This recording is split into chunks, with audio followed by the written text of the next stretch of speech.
अमर सोनार बांग्ला। भारत माता की, भारत माता की, भारत माता की। इनकलाब, इनकलाब, इनकलाब। नेताजी सुभाष चंद्र बोस अमर रहे। स्वामी विवेकानंद जी अमर रहे। आदरणीय गुरुदेव रविंद्रनाथ टैगोर जी अमर रहे। मंच पर आसीन महान किसान संगठन के नेता और मंच के सामने जितनी भी महिला शक्ति किसान के जो साथी हैं, समर्थन वाले, उन सबको मेरा वेस्ट बंगाल की पवित्र भूमि पर आप सबका मैं अभिनंदन करता हूं, धन्यवाद करता हूं। साथियों, मैं बड़े गर्व के साथ ये कहना चाहता हूं कि भारतवर्ष की जनता, भारतवर्ष की जो प्रजा है, 140 करोड़ लोग, वो बहुत ही समझदार और बहुत ही डेडिकेटेड हैं। और जिसमें वेस्ट बंगाल के जो भाई बहन हैं, मैं समझता हूं बाकी प्रांतों से कहीं ज्यादा इनके अंदर समझ मुझे हमेशा दिखाई दी है, हमेशा दिखाई दी है। ये किसान और जवान का एक ऐसा नाता है। मैं आपकी भारतीय सेना का एक भूतपूर्व सिपाही हूं, तो चाहकर भी किसान और जवान के नाते को कोई अलग नहीं कर सकता है, क्योंकि किसान का ही बेटा है जो सेना में जाता है या पुलिस में जाता है, सुरक्षा बलों में जाता है। वो गरीब का बेटा है, मजदूर का बेटा है, किसी उद्योग घराने का बेटा नहीं है, या किसी मंत्री का नेता नहीं जाता, उनका बेटा नहीं जाता वहां। और आज बहुत दुख के साथ कहना पड़ रहा है कि जो वर्तमान केंद्र सरकार है, पिछले 6.5 साल से देश को लगातार लूटती जा रही है, देश की संपत्ति को बेचती जा रही है। और पिछले 1.5 साल से, जो कि मैं दावे के साथ कह सकता हूं, यह चुनी हुई सरकार नहीं है, ये गैर संवैधानिक तरीके से ईवीएम की मेहरबानी से बनी हुई सरकार है। ये जब लगातार बेचते जा रहे थे, ये बेचने से आपको एक चीज और समझ आ जाएगी, परिवार में माँ बाप, बाप दादा वगैरह जो दौलत बनाते हैं, जब कोई निकम्मा बेटा, नालायक औलाद आ जाए, वो उसको बर्बाद कर देती है, बेच देती है। वही काम आज देश के साथ हो रहा है। जो यहाँ की जो धरोहर है, उसको ये वर्तमान सरकार बेचने पर लगी है। इनके पास बनाने के लिए कुछ नहीं है। जब काफी कुछ चीजें बेच दी, तो इनकी अचानक किसान की भूमि पर नजर गई कि किसान की भूमि को बेच दें तो देश में कुछ भी बचेगा नहीं, क्योंकि ये लोग देश को बर्बाद करने आए हैं। ये देश को बनाने नहीं आए, बर्बाद करने आए हैं। आजादी के टाइम से आज तक का इनका इतिहास उठाकर देख लीजिए, देश की आजादी में इनका कोई योगदान नहीं रहा है। इन्होंने हमेशा अंग्रेजों का साथ दिया है, हमेशा। और आज ये 3 उद्योग घराने, अनिल अंबानी, मुकेश अंबानी, गौतम अडानी, केवल उनके लिए काम कर रहे हैं। 3 उद्योग घरानों के लिए किसान को उनका गुलाम बनाना चाहते हैं, किसान की जमीन छीनकर उनके नौकर बनाना चाहते हैं। इनको समझ में नहीं थी, ये बात इनको मालूम नहीं थी कि किसान इतना कमजोर नहीं है। हमारे देश का किसान भोला है, मेहनती है, लेकिन कमजोर नहीं है। इन्होंने किसान को कमजोर समझने की भूल कर दी, ये बहुत बड़ी गलती कर दी इन्होंने। और ये देश को गिरवी रखने के लिए चल दिए, देश की भूमि को बेच करके गुलाम बनाने के लिए चल दिए। लेकिन अब इनको समझ में आ गई है। ये रात के अंधेरे में इन्होंने 3 काले कानून बनाए थे।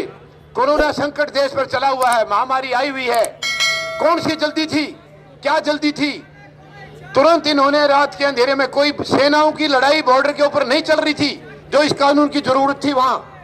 ये केवल इन्होंने कि अब कोई बोलने वाला है नहीं, चुपके से कानून बना दीजिए, और इन्होंने ये कानून बना दिए। जब किसान को पता लगा, किसान ने विरोध किया। 2 महीने तक हरियाणा और पंजाब के अंदर, मैं हरियाणा से बिलोंग करता हूं, मैं दिल्ली में रहता हूं, तो हरियाणा पंजाब साथ साथ हैं, और पहले हरियाणा पंजाब एक ही था। तो पंजाब के जो भाई किसान और हरियाणा के बैठे सड़कों पर 2 महीने, वो इस गूंगी और बहरी और अंधी सरकार को दिखाई नहीं दिए। आखिर में किसानों ने सोचा, हम दिल्ली दरबार की तरफ कूच करें, तो वहां से शायद इनको दिखाई भी दे जाएगा और सुनाई भी दे जाएगा। ये किसान लड़ने के लिए नहीं आए थे, ये कोई उग्रवाद फैलाने नहीं आए थे, केवल सरकार को बताना चाह रहे थे, नजदीक आकर के उनको कहना चाह रहे थे कि ये बिल हमें मंजूर नहीं है। ये सरकार कहती है कि किसानों को तोहफा दिया है, तो ये तोहफे को वापस करने के लिए दिल्ली आ रहे थे। तोहफा वापस करने, ये लेने नहीं आए थे, ये सरकार को देने आ रहे थे, वो तोहफा वापस देने। लेकिन कितनी दुख की बात है, पंजाब से जैसे ही किसान निकले हैं, रास्ते में हरियाणा की सरकार है, निकम्मी और गैर संवैधानिक सरकार है, उन्होंने सड़कों में गड्ढे खुदवा दिए ताकि किसान आगे ना बढ़े। उनको किसान की ताकत का अंदाजा नहीं था। लेकिन मैं आज विश्वास दिलाता हूं, वो जो गड्ढे इन्होंने किसानों के लिए खोदे हैं, वो गड्ढे इन्हीं की कब्र साबित होंगे, इन्हीं सरकारों की कब्र साबित होंगे वो। और जैसे ही किसान उनकी बाधाओं को पार करते हुए दिल्ली की सरहदों पर आ गए, तो सरकार ने आगे नहीं बढ़ने दिया, पूरी बाधाएं वहां लगा दी और किसानों ने वहीं डेरा डाल दिया। हम रोजाना, पूरी टीम हमारी, मेरी पत्नी भी, हम रोजाना 7-8 घंटे किसानों के साथ रहते हैं। कभी सिंगू बॉर्डर, कभी टीकरी बॉर्डर, कभी गाजीपुर बॉर्डर, रोजाना 7-8 घंटे। आप हैरान होंगे सुन करके, आप लोग देखते भी होंगे टीवी में, कड़ाके की ठंड है वहां, लगातार कई दिन से बारिश पड़ी है, तंबुओं में किसान बैठे हैं, ऊपर से पानी गिर रहा है, रजाइयां भीग रही हैं, गद्दे भीग रहे हैं, फिर भी वो डटे हैं। लेकिन सरकार को शर्म नहीं आई है। आज 49 दिन हो गए हैं, 49 डेज सरहदों पर बैठे हुए, हमारी इस निकम्मी सरकार को नजर नहीं आई। असल में दिक्कत क्या है कि ये सरकार चुनी हुई होती तो इनको भय होता जनता का। ईवीएम की सरकार है, इनको कोई भय नहीं है, क्योंकि इनको बटन दबाने से वोट मिलता है, बटन दबाने से मत मिल जाता है, इसलिए ये बिल्कुल निश्चिंत होकर के चल रहे हैं। मैं आपको विश्वास दिलाता हूं, ये ईवीएम भी हम हटा के रहेंगे। 3 काले कानून जाएंगे, ईवीएम जाएगी, इसके साथ साथ ये सरकार भी जाएगी। दोबारा चुनाव होंगे, दोबारा संवैधानिक तरीके से चुनाव होंगे, जिसमें गरीब, मजदूर, किसान और जवान चुन करके संसद में जाएंगे। और जिस दिन ये संसद में जाएंगे, हमारे महान शहीदों का सपना उस दिन पूरा होगा, शहीदों के सपनों का भारत उस दिन बनेगा। क्योंकि ये जो सरकार होगी, ये जो प्रतिनिधि होंगे, वो जन प्रतिनिधि होंगे। आज वहां पार्टी प्रतिनिधि बैठे हैं, 73 साल से अब तक कोई जन प्रतिनिधि वहां नहीं गया है, पार्टी प्रतिनिधि गए हैं। वैसे मैं एक बात के लिए माननीय प्रधानमंत्री महोदय का धन्यवाद भी करना चाहूंगा। ये काले कानून नहीं लाते तो ये देश बचता नहीं, ये देश लुट जाता। ये काले कानून लाके किसानों को एक कर दिया, 140 करोड़ लोगों को इकट्ठा कर दिया। ये मैं धन्यवाद करूंगा प्रधानमंत्री का। ये आंख बंद करके देश को बेच रहे थे, वो बेचने की रुकावट किसानों की वजह से आएगी, इन बिलों की वजह से आएगी। ये बिल नहीं आए होते तो शायद हम अंधेरे में रहते, तो इसके लिए मैं उनका धन्यवाद भी करूंगा। मगर मैं आपके यहाँ से स्टेज से ये साफ कर देना चाहता हूं, ये सरकार आज नहीं तो कल, कल नहीं तो परसों ये जाएगी, हर हालत में जाएगी, क्योंकि ये बड़ी बड़ी गंदी हरकतें कर रही है। वहां किसानों की 8 मीटिंग हुई है सरकार के साथ। ये अनपढ़ और गंवार सरकार है, बुद्धि नाम की चीज नहीं है, वरना ये 8 मीटिंग क्यों हुई है? और वो कह रहे हैं किसान बहकाए हुए हैं, उनको किसी ने बहका के बिठा दिया। अरे मूर्खो, तुम्हें मालूम नहीं किसान अनपढ़ नहीं है। पहले किसान हमारे कम पढ़े लिखे होते थे, आज इन्होंने नौकरियां नहीं दी, बर्बाद कर दिया देश को। 2 करोड़ नौकरी देने का वादा करके आए थे, कहां है 2 करोड़ नौकरियां? ये नौकरियां छीन रहे हैं। इसलिए किसानों के जो बच्चे थे वो किसानी करने के लिए आ गए, बड़ी बड़ी डिग्रियां लेकर आज वो खेती कर रहे हैं। तो आज किसान अनपढ़ नहीं है, सरकार से कहीं ज्यादा पढ़ा लिखा किसान है। उसको मालूम है ये बिल उसकी भलाई के हैं या बुराई के हैं। ये सरकार उनको बेवकूफ बनाने की कोशिश कर रही है। और वो कहते हैं ये नकली किसान है। मैंने उनको चैलेंज किया है, चैलेंज किया उनको, सरकार को, अगर आपके पास असली किसान हैं उनको ला के इनके बराबर में बिठा दीजिए, उनको बॉर्डरों पर लाइए। आप असली किसान आपके पास हैं, लाइए, मैं उनकी संख्या गिनूंगा। अगर आपके किसान ज्यादा हैं तो जो हमारे भाई बैठे हैं मैं हाथ जोड़ के उठा दूंगा उनको, तुम लाइए तो सही, अपने असली किसान दिखाइए मैं कहां है। ये खरीदे हुए कुछ किसान इन्होंने बिठा रखे हैं। और देखिए दुख की बात, हमारे 80 के करीब भाई, किसान भाई शहीद हो गए इस आंदोलन में। 80 के करीब किसान शहीद हो गए। किसान सरकार इसको प्रधानमंत्री महोदय को दिखाई नहीं दिए हैं। अभी एक विमान दुर्घटनाग्रस्त हुआ इंडोनेशिया में, बड़ी दुखद घटना है, 62 भाई उसमें मारे गए। प्रधानमंत्री महोदय ने तुरंत शोक संदेश भेजा, अच्छी बात है, भेजना चाहिए। लेकिन क्या किसान उनको नजर नहीं आए? उन्हीं की धरती पर जो 80 के किसान के करीब किसान चले गए, वो प्रधानमंत्री को नजर नहीं आए। कितनी दुखद है, कितनी दुखद घटना है। और अब साथियों, मैं माननीय न्यायालय का बहुत मान करता हूं, सम्मान करता हूं, मुझे पूरा भरोसा है न्यायालय पर। लेकिन एक चीज की मुझे पीड़ा है, अब ये सरकार ने, जहां तक मुझे लगता है, माननीय न्यायालय ने कोई गलत अपनी तरफ से फैसला नहीं किया होगा, सरकार ने गलत आंकड़े दिए हैं। न्यायालय में गलत आंकड़े देके एक कमेटी का गठन कराया है, और वो कमेटी में उन्हीं आदमियों को शामिल किया है जो सरकार के चहेते हैं, जो बिलों का समर्थन करते हैं। तो ये कमेटी कहां से न्याय करेगी? मैं माननीय न्यायालय से निवेदन करना चाहूंगा, आप कृपया संज्ञान लें, जो देश में चल रहा है उसका संज्ञान लें, और इसका किसानों के हक में फैसला दें। सरकार को आदेश दें कि ये काले कानूनों को तुरंत रद्द करें। ये कानून किसान के हक में नहीं है, और देश का किसान अगर बर्बाद हो गया तो देश नहीं बचेगा।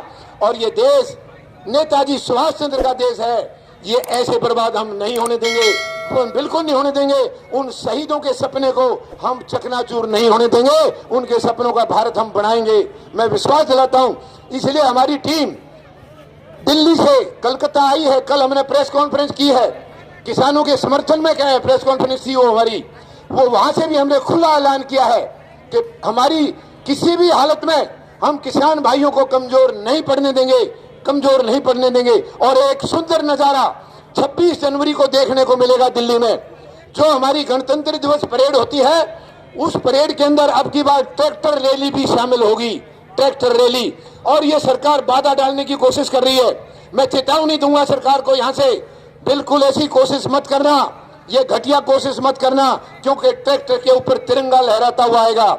आप तिरंगे के ऊपर हमला करने की कोशिश नहीं करना सरकार, वरना आपके लिए ये बहुत घातक सिद्ध होगा। ये किसानों की रैली जो ट्रैक्टर रैली होगी, इतिहास में पहली बार होगी, पहली बार होगी। ऐसा आज तक कभी नहीं हुआ है, कभी नहीं हुआ है। तो मैं सरकार को चेतावनी देना चाहूंगा, और लाखों सैनिक भी होंगे वहां पर, ट्रैक्टर रैली के साथ लाखों सैनिक भी चलेंगे। ये जवान और किसान की इकट्ठी रैली होगी। मैं यहां से दोबारा से एक बार सरकार को चेताना चाहूंगा, ऐसी गलत हरकत ना करें। और माननीय न्यायालय से अपील करूंगा, कृपया इसका तुरंत संज्ञान लेके और सरकार की मंशा को समझिए, क्योंकि सरकार हर संवैधानिक एजेंसी का गलत इस्तेमाल कर रही है। जो इनकी कमियां बताता है उसको ये देशद्रोही बोलते हैं, जो इनको उजागर करना चाहता है उसको देशद्रोही बोलते हैं। मैं इनसे पूछना चाहूंगा, क्या सारा देश देशद्रोही है? क्योंकि सारा देश आज इन काले कानूनों के खिलाफ खड़ा है। तो ये मुट्ठी भर लोग अपने आप को देशभक्त बताते हैं, तो देशभक्ति और देशद्रोही का क्या पैमाना होता है, क्या ये बताएंगे हमें? तो मैं यहां से चेतावनी देना चाहूंगा, किसान भाइयों को विश्वास दिलाना चाहूंगा, आप बिल्कुल मजबूती से अपनी लड़ाई पर लगे रहें। आप एक दिन यहां से जीत के जाएंगे, जीत का झंडा लहरा के जाएंगे, क्योंकि वहां सिंगू बॉर्डर पर और दूसरे बॉर्डरों पर किसान भाई ऐलान कर चुके हैं कि या तो हम झंडे लहरा के जाएंगे जीत के, यानी कि कानून रद्द करा के, वरना हमारी लाशें जाएंगी। अगर कानून रहा तो हम जिंदा वापस नहीं जाएंगे, लाशें जाएंगी। ये बहुत बड़ी बात है साथियों, बहुत बड़ी बात है। और हमें अब और आगे गंभीर करना है इस आंदोलन को। हम कमजोर ना हैं, ना थे और ना आगे होंगे। मजबूती से लड़ाई लड़ेंगे, इस सरकार को इसकी औकात दिखाएंगे। गैर संवैधानिक सरकार है। अब केवल 3 बिल नहीं, ईवीएम भी हटेगी, सरकार भी हटेगी, और दोबारा बैलेट पेपर से चुनाव होंगे। तो मैं एक बार फिर से पूरा समर्थन अपना, अपने साथियों का पूरा समर्थन किसान आंदोलन को देता हूं, और दिल्ली के लिए आपका यहाँ का संदेश वहां भी जाकर के बताऊंगा। आप डटे रहे अपने मोर्चे पर, मुझे फक्र है। एक निवेदन अंत में मैं बंगाल के भाई बहनों से करूंगा, मुझे फक्र हो रहा है कि महिला शक्ति काफी तादाद में यहाँ पर हाजिर है, और जहां महिला शक्ति आ गई तो सरकारों की औकात नहीं है। मैं एक निवेदन करूंगा, जो सरकार किसानों को पीड़ा दे रही है, तड़फा रही है, वो सरकार बंगाल में दाखिल होने की कोशिश कर रही है। उन्होंने ऐलान किया है हम 200 सीट लेके आएंगे। ये राजनीतिक मंच नहीं है, लेकिन मैं आपको बताऊं कि राजनीति का ही दर्द दिया हुआ है। आप उनको यहाँ घुसने नहीं देना। अगर वो घुस गए तो वो हमारे वेस्ट बंगाल को बर्बाद करेंगे। उनको साथियों घुसने नहीं देना, क्योंकि जिसने सता दिया किसान को वो कैसे रहेगा। तो ये मैं आपको विश्वास दिलाता हूं, सभी किसानों की एक ही आवाज है, जब तक बिल वापसी नहीं तब तक घर वापसी नहीं। और इसी नारे को लेकर हम चलेंगे। बिलों को खारिज करेंगे, ईवीएम को खारिज करेंगे, और सरकार को भी खारिज करेंगे। दोबारा चुनाव होंगे साथियों, दोबारा चुनाव होंगे। धन्यवाद। जय जवान जय किसान, जय जवान जय किसान, जय हिंद।